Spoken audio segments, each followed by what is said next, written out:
and he's brought with him some incredible minds, from Tom Marcus, the COO of Furlough, Jacob Bowman, the founder of Bowman Consulting, Tony Bradbury, managing director of Gray Matter, Erica Ferreira, marketing operations, Jared Girondino, founder and CEO of Examino, and Nolan Santos, founder and CSO of Xanimo. And here are some of the questions we're going to cover. How do you approach the recruitment process and selection process when building your management team? What are some key practices or strategies you employ to foster a sense of purpose and motivate your management team to achieve business success? What strategies or initiatives do you implement to develop and nurture the skills, capabilities, and cohesion of your management team? What methods or system do you use to evaluate the performance of your management team and provide ongoing feedback and coaching? Get ready for a power-packed discussion that will transform the way you lead and drive your business forward towards success.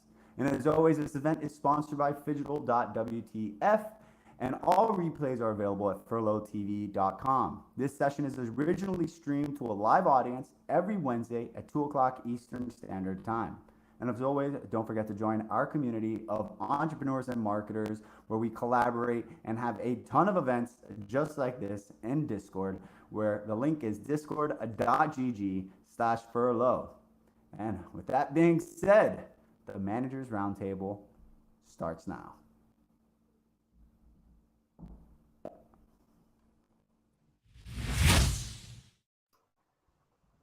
Hey, how's it going, y'all? Dan Samples here. I'm going to be an intro host for today. Everybody hear me okay on the Riverside app, y'all? We sound coming in?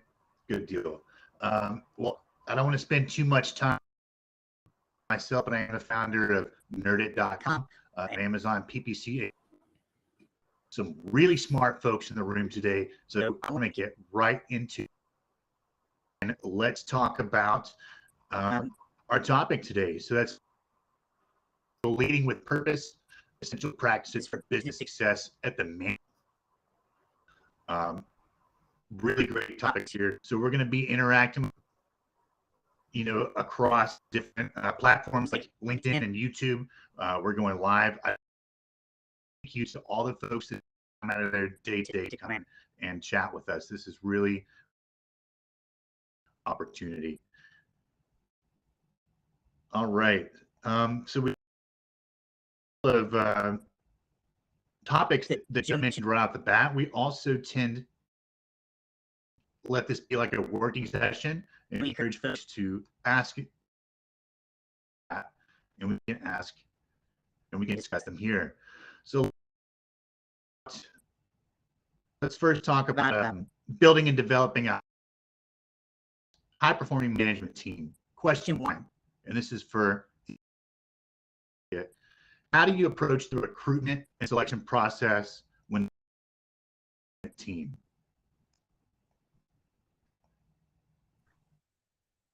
I'll take it if you don't mind. All right, Ophir, you got it, man. I was about to, but sounds good, man. So I'll say, for me, let's say building a team and recruiting is huge topics, and I think the key is setting a culture and finding the right personalities on top of the talent you're trying to acquire, right? So obviously you're looking for people to fill in roles. So this is why you have resumes and you have the entire HR system, and you're trying to recruit the best talent you can. But to build a high-functioning teams and to establish a management that prosper, and can actually deliver more than just the sum of its parts, you want to establish a culture and bring the right personalities in.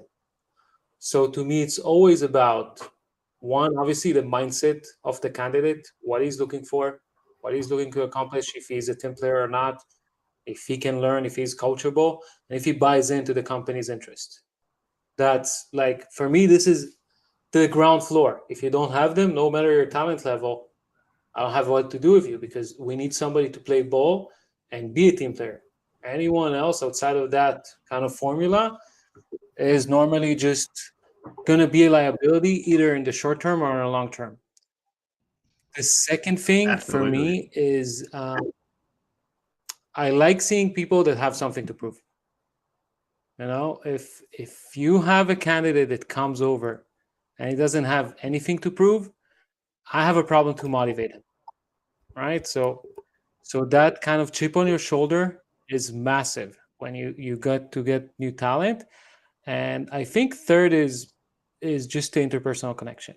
You know, like you get an interview, you communicate, you see how someone communicates, how he feels next to you, how you feel next to him, how he kind of interacts. If it's in the office, how he interacts with the people in the office, how he interacts with the receptionist, the whomever direct him to the interview, whomever gives him coffee. You know, all these correspondences is something you want to pay attention and want to bring someone who elevates the culture and improves how the workspace feels compared to without it.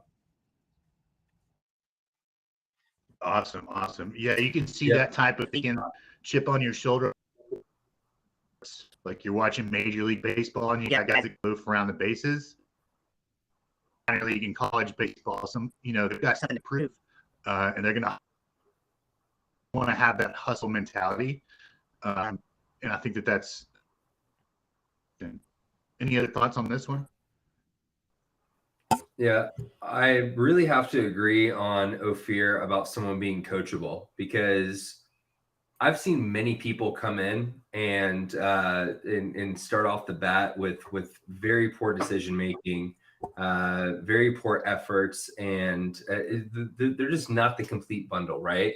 But if they're coachable, you can implement systems and strategies with individuals that can push them to be better and better leaders that will ultimately benefit your business immensely. So if someone's not willing to adapt to the environment, to adapt to the culture, to the people, because you're going to have employee overturn, you're going to have people that come in that they may not necessarily work with very well, but teaching them how to actually adapt to that is crucial, and they absolutely have to be able and be willing to take the time to break themselves down and build themselves back up to be better leaders. That's what leading is all about. Humility goes a long way, I think. You know what I mean? Like being humble and know it all, being aware of the fact that industries change and technologies and techniques change. So being fluid and a sponge is super critical. Yeah.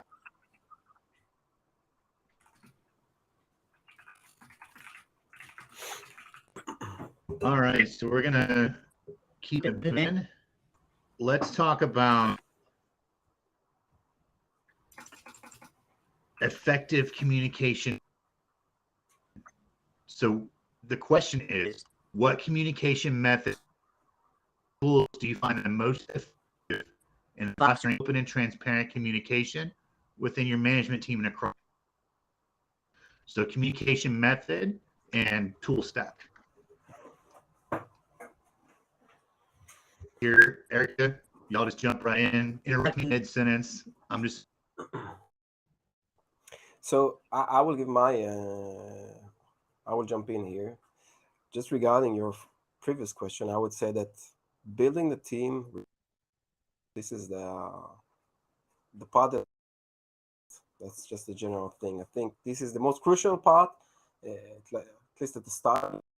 This is like the funniest thing. You get to know so many people better or less, but it doesn't really matter. And you get to pick those people and make those hopefully good decisions. And if you have enough experience, so you do those exact directions,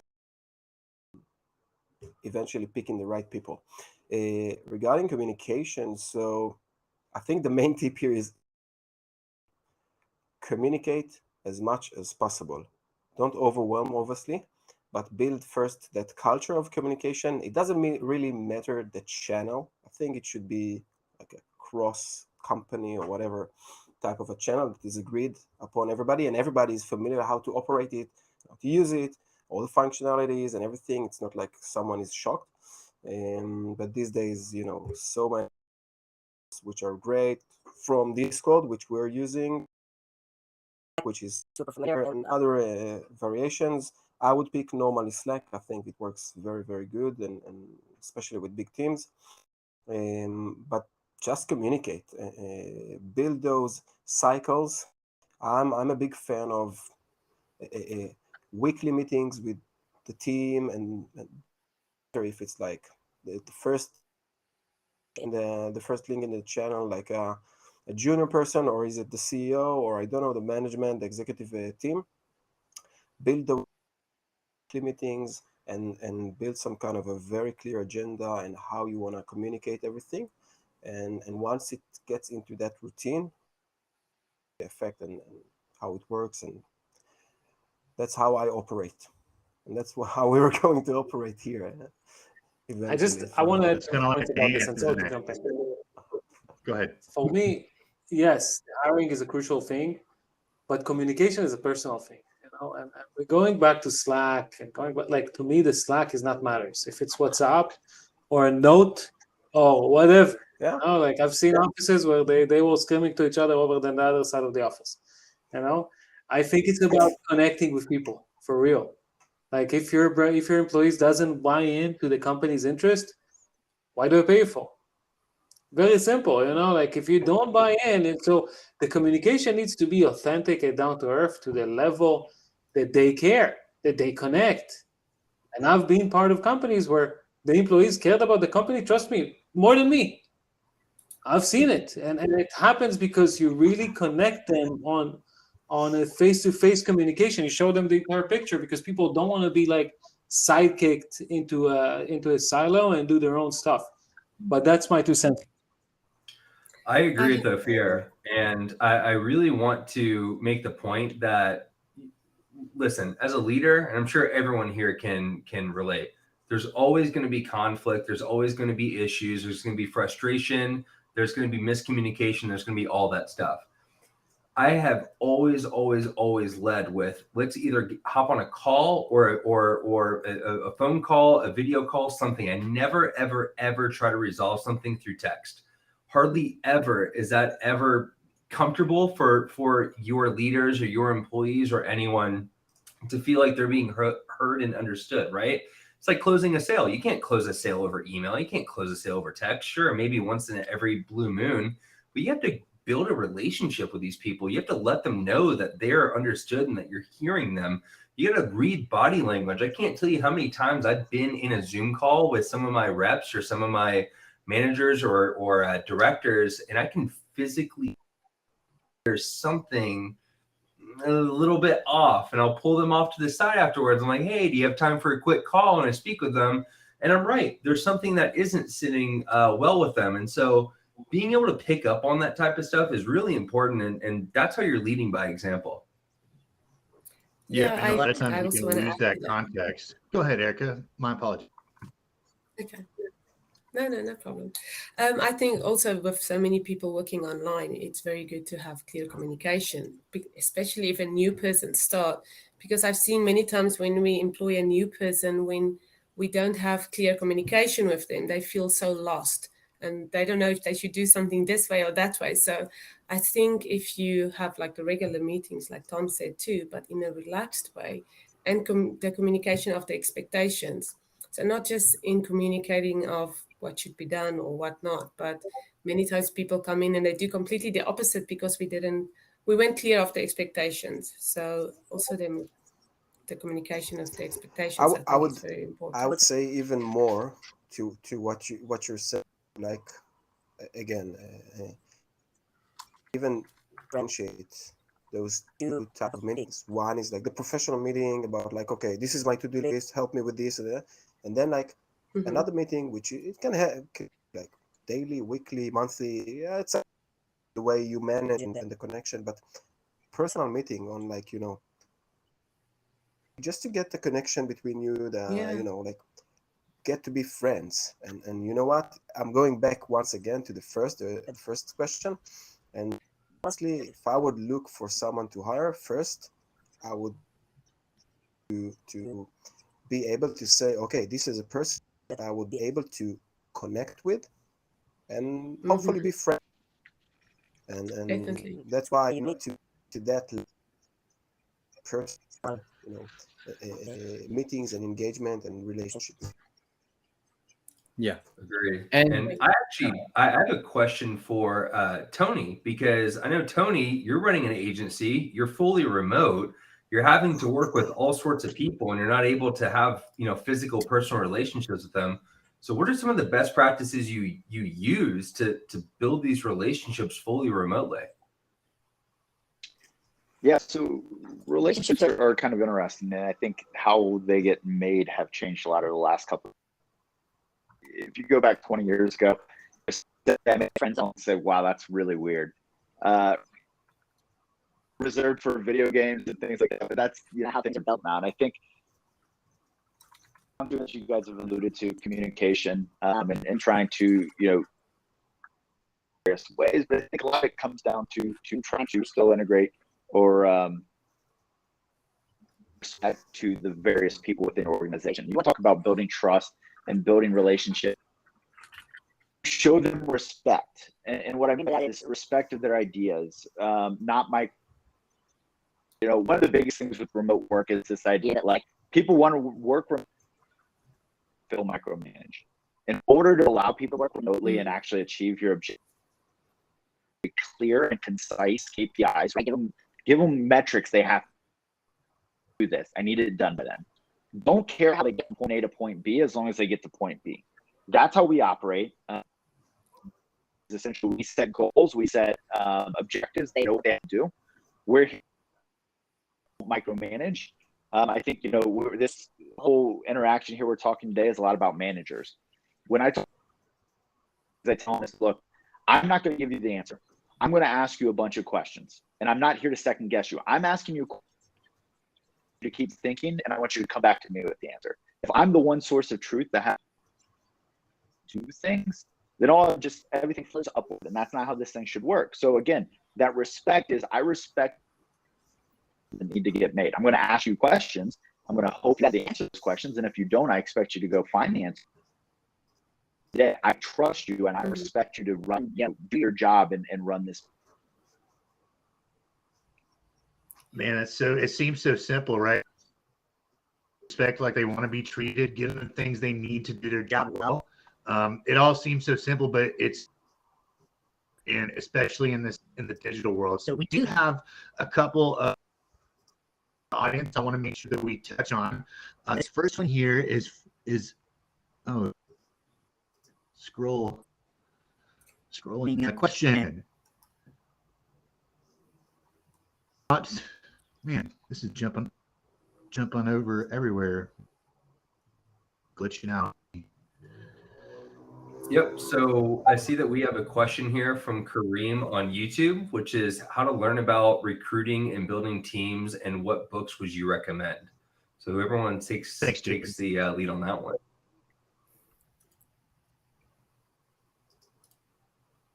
A really good book, and just to answer your question. Go for it. Hello? Here goes Nolan. I'll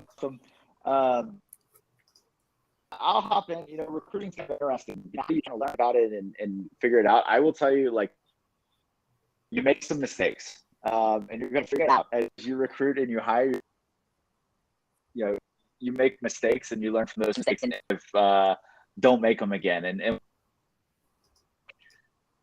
there's going to be people that are highly technical. They're, rubrics and do those things. There's going to be people that are more gut feel. They go, hey, I don't know what it is about this person. This person, feels like a good fit. I think, the best thing I've learned through interviewing is find what's important to you and don't let a cloud that. And what I mean by that is, look, when I go to hire somebody, I think resume, right? A resume is not a person. A resume is just kind of a checkbox to figure out, can they potentially be a good fit? What I'm looking for when I'm talking to those people are a lot of what Fear said early on. What you'll find is the more hiring you do, you find the things that actually matter most. I think there was another question there about skills versus creativity and things like that. Look, at the end of the day, every job and the things that are coachable, as some folks here said earlier. But there's what I look for when I hire is right? I think of our company as like every employee of our company is a tool in the toolbox, and our customers are looking to use us and our what they're looking for. I'm looking for something special, and I don't know what it's called. And I'm just like, look, I don't know what it is, but if this guy has something, this female maybe, has something special or unique that I could potentially see, I'm gonna give them a crack. Maybe they're not a great fit for this job. I think that they could be great at something. So I'm gonna find some way to use it. And so to round back to that question, I think the best experience, honestly, is just kind of on it. I think, you know, there's a lot of different views of it. What works for you and your based on what anybody in a book's really gonna be able to tell you.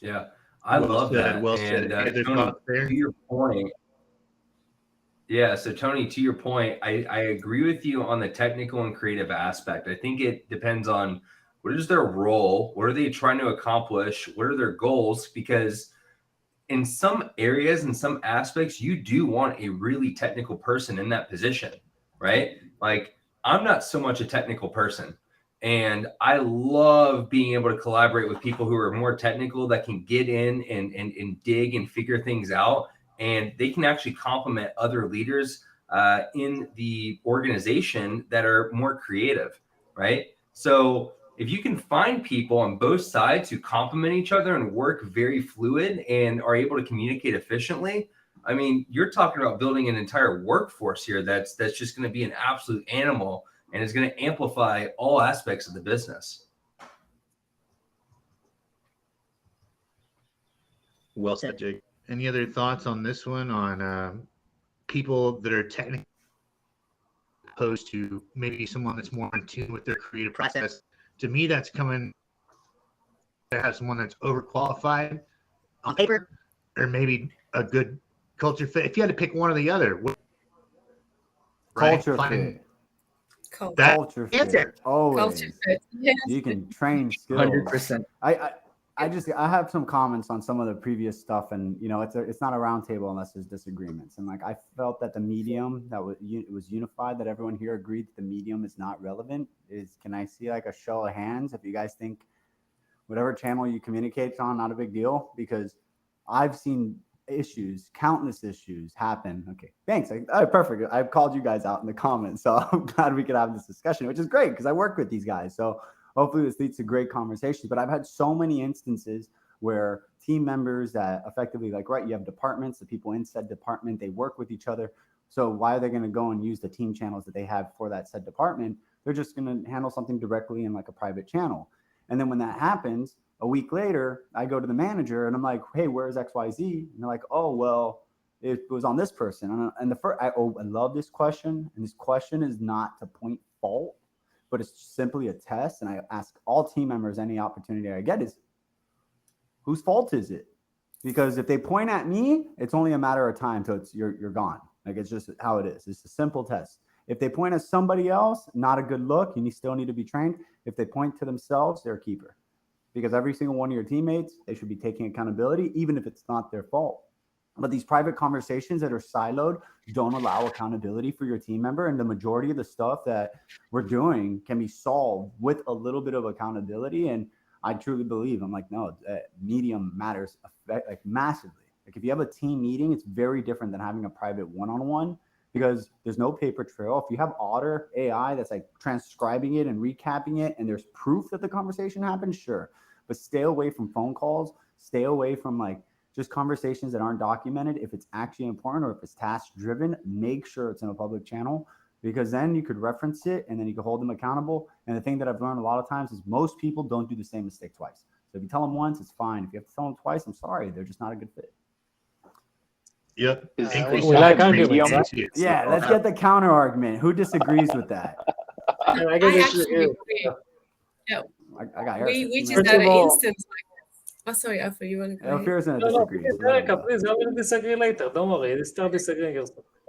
We actually just had something like this past week, because we had somebody who disputes something with their bank, and then the one employee said, no, she said I shouldn't send a products back. And the other one said, no, you did say, I called you as soon as the customer sent me an email.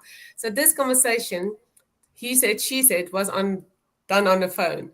And they both said it wasn't them. And now the bank is looking for proof who sent it, and we have nothing to send the bank. So we actually lost. We couldn't fight our case because we had no evidence. Always get a paper trail. Look, Wait, Jacob, wait in line. No fear. Yeah, what's You going on? disagree. I was objecting again. What's going on? So to me, the moment we get to the pointing fingers kind of exercise, this is the management fault. The moment we start saying, "Oh, this is you, this is me, this is my fault," immediately, because me as a company, I don't care who fucked it up. No, I care about how I avoid it from happening and how I put team members to be successful, not how I make sure that they're accountable. Yeah, I need people who are being accountable. Yeah, I get the benefit of it, but I do think the entire communication of who's responsible shouldn't be done this way. It needs to be done on the caring level rather than the owning level. That's one. Second, on the communication, it depends on the person, you know? You have people who are not feeling comfortable to point their fingers in the team meeting, and then they're not feeling comfortable to say what they have on their minds, or even sometimes they're not really on top of chat communication, Slack. Like I had a really good That employee. sounds like when a we were- terrible employee. I'm sorry. I'm just gonna call it out. So- They don't talk in Telling you. meetings. They don't communicate with the team. They're like, So what type of I'm person? It's a telling terrible you, culture fit. I'll give you a great example for this kind of person who works for you, Anatoly. And he's great. That's You're totally going to say- different. Totally. Anatoly isn't integrated with the team. He's more of a contractor. Yeah, he's in house. Because he doesn't need to. Contractors and in-house are two different types of management styles, 100%. Because I have contractors that I don't go on the phone call, nothing, send it, cool, get it, they deliver, but they're not working with Be my a team team. member without being in a team, like without Yeah. being a part of the team. That's the point. And yeah. sorry, Anatoly's not part of the team. He is, without a doubt, a massive resource. It's You're the okay. only one that speaks to him. I'm the only one that speaks to him. Like, he's not working in team No, meetings and no, collaborating. correct. He works with Frosten. He works with Enya. He works with Lawrence. He works with a lot of the team members. Just has He's his a way of service communication. provider. He's a service provider that works with me before you two worked with me. And fact is, he's still here. Yeah, I get it, but he works for you. He doesn't like we're just it's semantics. We'll just let that roll. Tom, what's your comment on that? Because I know Jacob. I think there was more questions. Other ones too. Jacob wanted to say something.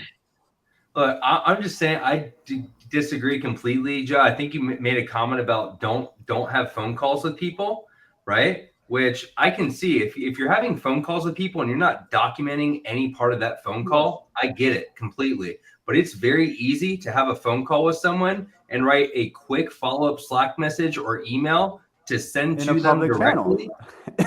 Where there's a paper In the trail. channel. Yeah. I'm not against phone. I'm sorry. Let me be clear. I'm not against phone calls, but I'm against phone calls that have importance that are not documented and held accountable afterwards for reference. That's all. So Joe, you don't actually care about Medium then. So what you actually care about is talking about it as a culture situation. It really isn't about me in any way, because you as long as you document, right? You're in a funny enough, because of furlough, you're in a build in public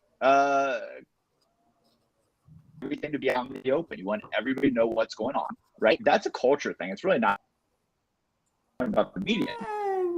You care more about the culture that goes with the median. Yes and no, because my team, I tell them to build in public in our private channels. Like, I'm not saying, hey, go on social media and do this. I'm saying in private channels so that each department has some idea what they're doing so that we can really dominate on the omni approach. It's my only 2 cents. So, and it's part of, it is part of the ethos. So like and I think there's bigger value in building in public, right? There's loyalty behind the scenes. People get bought in more to the storytelling, and half the time people don't care about the results. They care about the journey of said results. So yeah, there's also other factors that we're not accounting for, but without a doubt, my whole thing is that if everybody has all the information available, they are effectively going to make better decisions. But if I'm simply like compartmentalized into my little silo and I only know this is my task and it's due this date, like where does that go afterwards? Where does it go before? There's obviously an issue in that. Go, please. Take it.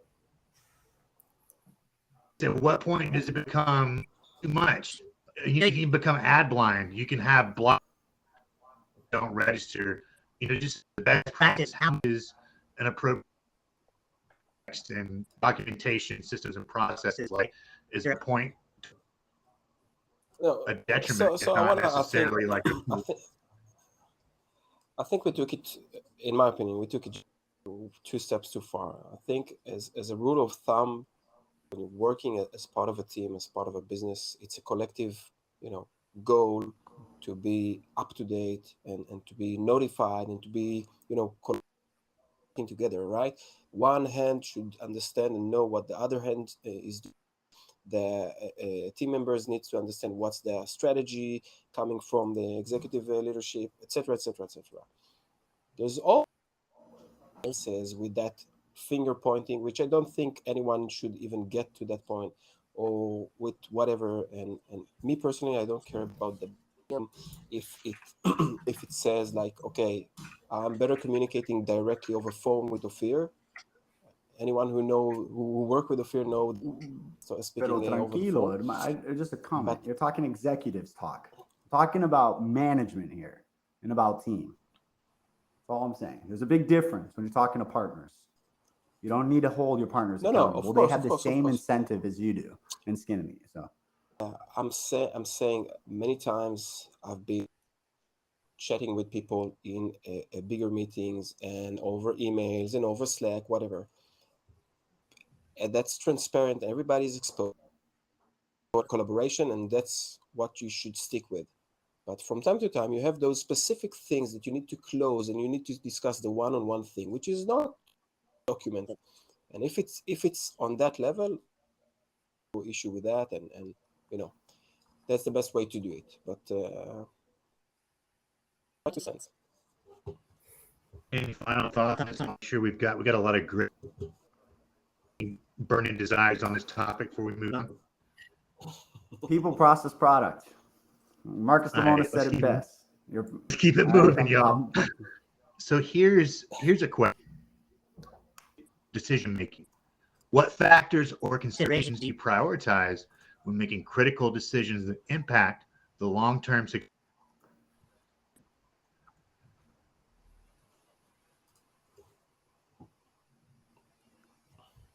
Tricky question. Oh, I'm muted. Can I? I'll take it. By all means.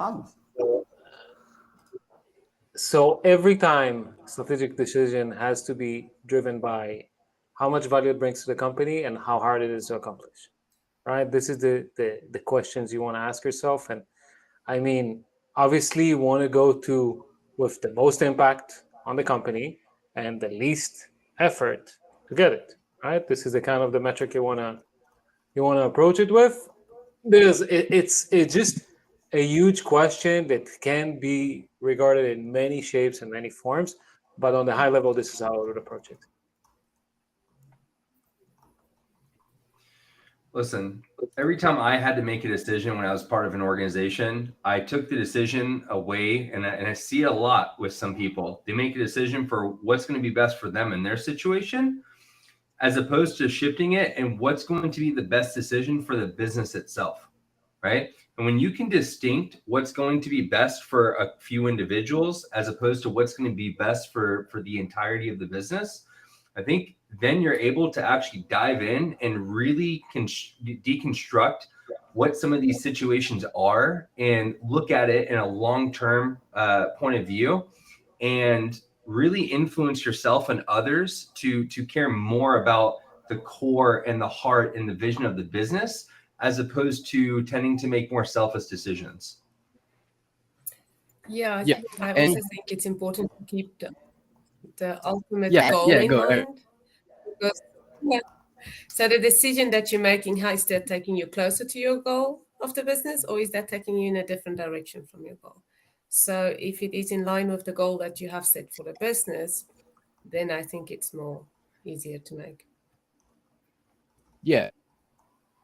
Erica, like before you even decide on what, it's important to identify whether those decisions are, so it's really important to take a step back and to really get to know if those decisions are really worth thinking about. This is, as a young entrepreneur myself, and this is something I've picked up through Joe, through Ophir, and through the amazing people over here.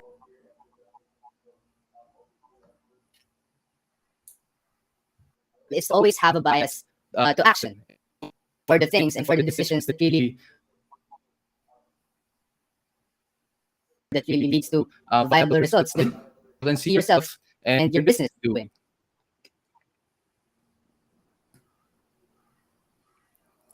I want to add one comment on this, which is kind of a practice that I've evolved over time, is trying to postpone decision making when I don't need to make a decision now. I mean, it's like not exactly answering your question, but I think it's very important, because oftentimes when we make a decision now, I don't need to make a decision until 2 months from now and the circumstances changes. So every time I can postpone a decision and make it when it's necessary, when now it really is impactful to make a decision, this is the right time. I want to measure it and make a decision and act upon it. You know, I gotta say, Joe, I'm just so happy. I'm happy that my partner and I completely different viewpoints. Because I'm gonna completely say the opposite of that. Decide fast, change slow, fire faster. It's my 2 cents. Like when I interview, I could tell. I mean, I kid you not. Rachel was our events manager. I brought Mav on the first interview. Within 5 minutes, we told her she got the job. It's like I feel like you could tell, take a bet on them. I've fired people within the first week of just seeing them actually integrated with the team and like getting feedback. I'm like, oh, this isn't a good fit. But on the deciding part, like waiting 2 months, you could always change over that course of time. I think you're misunderstanding what I mean, because the speed of making a decision, yes, for sure. But for example, if we're making a decision, okay, we're going to invest in this target company that fits whatever, and this decision is going to be made literally in a few months, why should I make the decision now? Because you could always change it later. Like if you're not executing on it, making a decision does not mean executing on said decision. So but a lot of times you build a mental constraints around the decision you made before, and you don't reevaluate it back then when you need to make a decision. So why make a decision? I think you actually evaluate it more after you make a decision because you have hindsight. So if you make a decision versus pending 2 months to say startup, like, oh, we're going to work with this company. I want to know for 2 months, just September 1st, I'm working with that company. And every day leading towards that, it gives me opportunities and moments of reflection and additional information so I could evaluate said decision and be like, you know what? That company is actually not a good fit. Their competitors are a good fit, because now I have that in like my mental awareness, because I've decided it is part of my future and I know we're going to be crossing paths, versus leaving that to uncertainty and unknown and saying, like what information is it that, because like making the decision versus delaying making said decision, you're just postponing something that needs to get done anyways. And if more additional information comes, you could always change that decision by the time that it happens. Or, and I get it, what you're saying. Look, there's no right or wrong way. It's all style. But personally, I want to know where it's done so I can start mapping things. Because if I'm going to work with the startup in the next 2 months, deciding that now gives me more resources and ability so that I can effectively be prepared for that. Yeah, I totally have to agree with Joe. I don't know any situation where I wouldn't make a decision and wait months to make that decision, because if I'm teeter-tottering, right? If I'm on one side or the other and I'm constantly going back and forth, how am I even supposed to develop the mindset for that decision? So let's just say it's a yes or no. I do want to work with this company. I don't. You're giving yourself time to reflect on your decision, which is ultimately what's going to change. To your point of fear, yeah, things can change, but I think things can only change if you make that decision. I think if you don't make the decision, what's actually going to change during that time? Really? So again, I think this is a terminology argument, because if I don't need to make a decision now, by making a decision now, I'm making a decision with lack of information. By definition, because things changes in a 2 months period. And I mean, like it's just the way it is.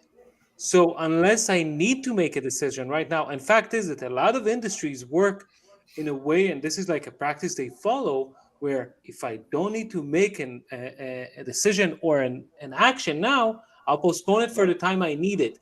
Not by postponing tasks or not doing things I need to do? No, but by mapping what I need to address now and what I need to address later. So if this is a decision that right now I don't need to act upon, or I don't have all the information necessary, I'll just postpone and debate about it when the time is right. Right. Yeah. So Great feedback, to y'all. Fear's Any, point. any final thoughts? Tony, go ahead. All right, here, Tony. Yeah. Yeah. So to Fear's point, right? When you think about long-term forecasting and strategical planning, I'm kind of in the boat with Ophir here, where decisions now that need to be made are made, right? But when you start talking bigger picture, long-term philosophical decisions, future of the company, right? If I'm 6 months out from a potential, we'll call inflection point, I don't necessarily need to make a move now. And the reason being, look, we pivoted our whole business recently, probably about 6 months back now. And there were some key decisions about hiring, right? That we were trying to figure out, like, hey, are we going to hire, what's our hiring forecast look 6 months down the road? Kind of like if I kind of punted and said, look, I don't know what the business is going to look like. So I'm not going to start budgeting necessarily for that hiring forecast yet, because our whole business structure is going to be changing. And then it did. And so, really it wasn't worth spending a bunch of time arguing about what we're going to pay them, what the roles are going to be, because we ended up not going that direction. And so I do think, like, look, when you have the information to make decisions that are relevant today, yes, run hard, make the decision. We'll deal with consequences later. But when you start philosophically long-term, I'm kind of more in Ophir's boat. We're like, look, I'm going to delay as much as I can, because to your point, Ophir, that information does change day to day, week to week, month to month. And new information is the best information. I'm gonna call bullshit. All right, and it's the truth, because in your head, whether that preparation of 2 months, in your head, you have an idea what you're gonna say. You do, and whether you pivot later or something happens and new information comes around, you might end up changing, but what you're gonna do. You have an idea. And I could tell you, like, one of the things, like, we've had such a giant spree of hirings that I asked Ophir, I'm like, who's the next hire that we're going to have? We don't need to make that decision right now, but we both have an idea of who it is. Can that change later as more things change, like variables come into place? Absolutely. But we know, and we made the decision, and the decisions can change. This isn't law. Just want to point that out. And that's why, like, I know both of you guys, and like, I think you guys have an idea on the macro where you're going to be doing, what you want to do, who you're going to be working with, and you've decided that. Now, can those decisions change? Absolutely is my point. But that's why I'm like, both of your guys' mindset, you guys know exactly what to do, when to do it. I want to just add 2 points on this. So for me, I get what you're saying. Yes, I get it. And you have some sort of like an internal decision before making it. But on my side, when I took a decision, it's already been made. Many times, like, for example, when I decided to terminate a partnership, that was like, it was a $500,000 decision for me. I didn't make it official, but the moment it was taken on my head, I was a few steps ahead of it. You know what I mean? Like, I've already done something, even though it wasn't final. I could have gone back. But bottom line, the moment I took that decision, something happened on top of it that was more actionable than just making a decision. And this is what I definitely. And I think you making the decision internally is that's where I'm getting at. You don't need to make external decisions at all. You can just do internal decisions and just like have that internalize it, know it. And then when it's time to actually tell the world, cool. But you've been known that. And if you want to change over time, that's where I say decide fast, change slow. And it gives you that leeway of saying, cool, this is what I've been doing. And the more I've been thinking about this, actually, it has been the wrong decision. And now I can change my approach to it. So I think we all agree, actually. I think we all agree. Yeah, I think it just comes which style you're going for. All agree.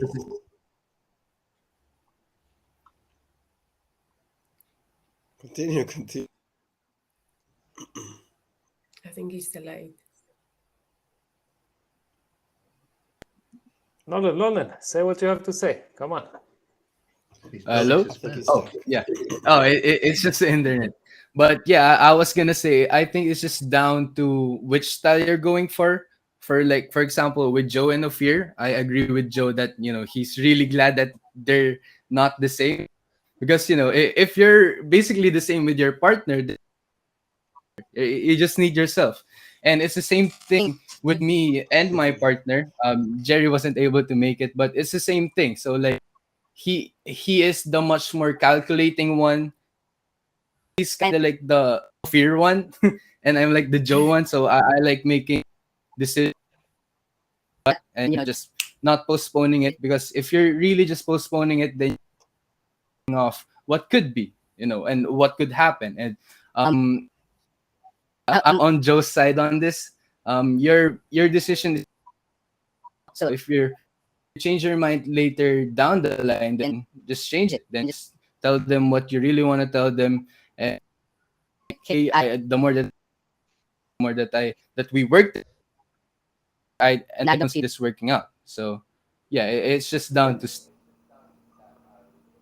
I just like, real quick on like a off topic that I think is very relevant on the fact that Ophir and I say on opposite points. Like, guys, if you don't notice, that's the type of partner you want. You don't want somebody that's just always on the same page. You guys always having different perspectives and opinions on things, and actually coming back and having a discussion. And when you get opposing sides to agree on something and then move forward on it, especially in business. I mean, like I love the fact that Ophir and I can, have this type of debate. We've gotten in heated arguments, and afterwards, like, Sababa, brother, what you gonna go eat? And it's super cool and chill, and it's all love. So I just want you guys to see this, and I've gone through so many bad partners, and I'm grateful to finally have an absolutely awesome partner. So, man, y'all, we are really dropping some knowledge here. I wanted to quickly is finding a partner. Finding your partner is the first recruitment, right? That's it. Amen. Oh, y'all, sorry to interject and switch gears. I want to make sure that everybody that asks a question gets a chance here. This is from YouTube. The question is, how do you align employee goals and motivations within a company's overall strategy in a way that makes them feel involved and part of the bigger picture? Joe. Can I take this? All right, I'm going to take this just because this week I decided to do one-on-ones with every single person in our team. And I think I will get, you ask 10 different people, you'll get 10 different answers, right? And I looked at the panel while I said that. Personally, I truly believe that understanding, having a conversation with them and understanding their own self-interest. Like one of the conversations I had last week, I was like, man, I wish the community, like the people on our team would engage a bit more in the community. So like the conversation I'm going to have with them is, do you care? Like, is this like, do you just want to be transactional, do your job, and then not be a part of the community and like go work? Like understanding that, or like, do you want to build your personal brand? Do you want to expand your network? Do you want to be in management? Because I can tell you, there's some people that see a growth. My brother is a perfect example. His company got acquired at $100 million valuation. The company that acquired him legit tells him, like, had a meeting with all the executives, like, what do you think about this person as a leadership position? And they all said, good luck. Does not want to do that. He wants to sit. He wants to code. That's his thing. He doesn't want growth. And he's fine. He just doesn't. And he does not want to talk to people. He just wants to do his trade. So there's people like that. So I think effective communications with them, understanding their personal self-interest and how it aligns, because I think everybody in this planet is selfish inherently, but you shouldn't not be selfish. You should be selfish with good intentions and understand that by me focusing on my priorities, I can be selfish and be in alignment with everybody here. And my selfish acts will actually amplify everybody here and somehow, support them. So I think aligning self-interest is very key to that. Those are my sense. Well said. Anybody else? Yeah, I want to piggyback off of what Joe said. He talked about how he went into one-on-ones with people and understood like what individually.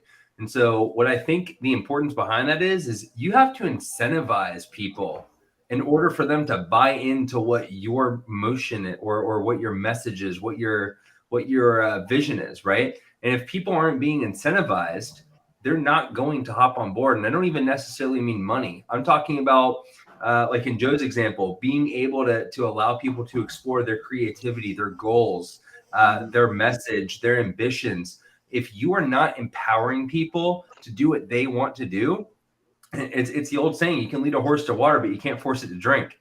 I can't bring people on as a team and say, this is exactly how I want things done to a T. And you have no way of being creative or branching out and doing your own thing. People are not going to want to do that. People don't want to follow in line down the hallway and being told and pointed what to do. They just don't. That's not how humans are. You have to empower them and you have to allow them to be able to do what they want to do. As long as the goal and the objective is the same and the end point is the same, everyone wins. Everyone wins.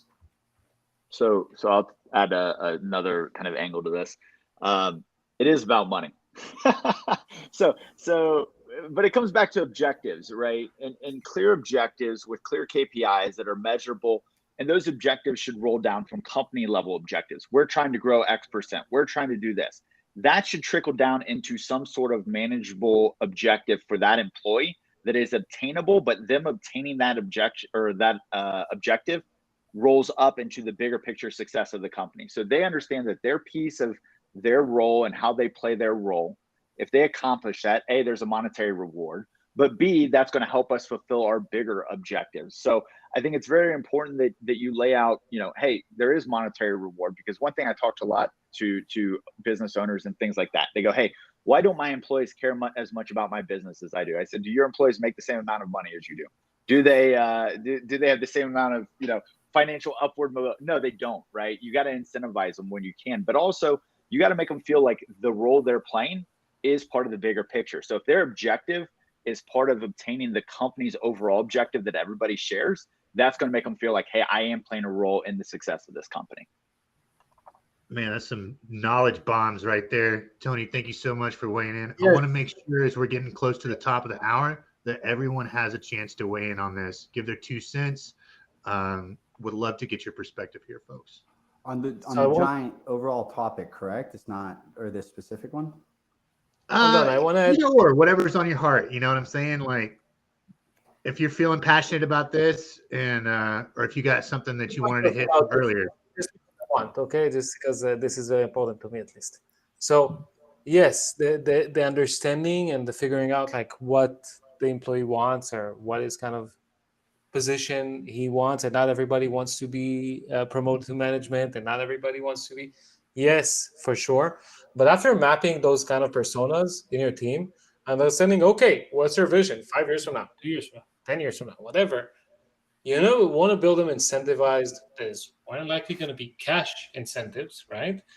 Either cash or time. This is how I see incentivizing people most of the time, and incorporate it within their contract, within their compensation, so they have something to aim for.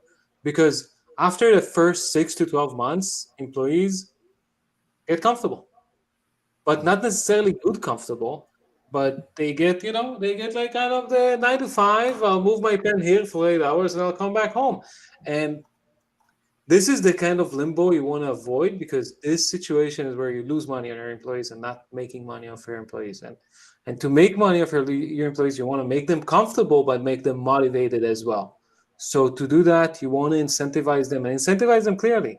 And by that, it doesn't necessarily need to be performance metrics. Okay, you hit a certain quota and your salary increases 5%. This is obviously one of many options to incentivize them. But I love the incentivization of, okay, you finish your task, work 3 days a week, get the same pay. This is massive for a lot of people, especially like family people, stuff like that. And I've seen it working very well. Understanding, like giving them an extended time off, pay time off, maybe a retirement plan, whatever it is, but just you want to tie it with very clear objectives for them so they understand, they act upon it, and they get rewarded for it. Hey. Okay, I'll give my 2 cents, then I'm done. So I think it's very important with all of this to go back to the hiring process in the beginning. Because if you are very clear on what your goals are with the person that you are interviewing, it's also very important to find out what their goals are. Because if they tell you they have these big goals of running a company and you are employing them in this little small capacity, you know already that's going to be a problem, and you know they are not going to be encouraged to work harder and take more time up. All the incentives you're going to pay them is not going to matter to them, because their goal is to have their own company. So I think it's back to very important when you have the initial interview to make sure what you expect from them and what they are expecting from you as a company. My 2 cents. And also, other aspect to this, and this has worked well for me and handling my entire business in general. I don't know about you guys, but I don't want zombies. We're big on motivation. I'm really big on activities, especially especially like employee they want to feel involved and not just on the knocking down these tasks, do this, do that. They also want to be a part of something, a bigger cause. So like in my case, I always push to not forget about recreational activities. It could be, playing games together, maybe on Discord. I know we do that at our server. It could also be just on the dinner, maybe dinner, lunch, or and that does something, and that I'm not just part of a business work, but I'm also part of a family. And again, this circles back to the hiring process and establishing that company culture. Moving. Absolutely. Y'all, thank you so much for your time today. Do we have any other last thoughts before I wrap up and tell y'all what we got coming in the pipeline? Joe, I see the pen. What you got? All right, cool. As like high notes, like, I mean, Nolan said something I just want to be very wary, because there's like there's a fine line when you hang out with your team, especially in person. And I worked at an agency, the one that Ophir brought me on. After he left, I took his position as his successor. And the CEO, I ended up leaving because it just felt terrible leadership. And then he would actually like take us out drinking together, and we'd go to the movies together. And it felt weird. And every one of the teammates were like, man, I can't believe I'm being dragged to go watch the Meg with my coworkers, like out there at my work hours, So there's a line there that I'd be very cautious, because last thing you want is your team not liking you or resenting you or just not respecting you. But overall, once you start as a practitioner, you get someone that's your replacement. At the end of the day, no matter what, even if you're a freelancer, agency owner, you're always doing sales. That never leaves. But the one thing that comes as you progress in your career is 100% management, right? You'll see yourself as a practitioner, whether it's SEO, media buying, email marketing, whatever it is that you do, website building. You'll soon hire somebody to replace that actual skill set that you offer, that service you offer, and then you'll get into management, but you'll keep doing sales. So just keep that in mind. And I always say, like, the number one thing that you are as a manager is you're kind of like a hype man. You're focused heavily, extensively on training. Every time I have a conversation with my team, I always try to make sure, like, what is it you're doing? How can we incorporate like new technology in your workflow? I've done so many sit downs, one-on-ones with ChatGPT, and just giving specific use cases of how you can use these things. And it's all about these fine adjustments, in their game. Especially one of my favorite quotes, which I'll just end it off as this, is, what if we train our team, or what if we train our people and they leave? And then the counter to that is, what if we don't and they stay? So invest heavily in training. I think that's the number one thing when it comes down to management, and understand that sales is always with you. Man, Joe, thank you so much for the extra context and clarification there. I think that's super valuable. And everyone, thank you so much for your time. I really had a great time here vibing out. But guess what? The party ain't over. Mark your calendars for July 19th, 2 p.m. Eastern, because we're back with a mind-blowing episode about partnerships. Get ready to be blown away by the sheer brilliance of Jacob Bowman, Ophir, and myself. We'll see. Trust me, this event is a real deal. Y'all, please do tune in. We're doing these on the regular, just tons of free value. I can't recommend it enough. So thanks for everything, y'all. And I think that's going to wrap things up here for our mastermind today. Great. It honestly felt like a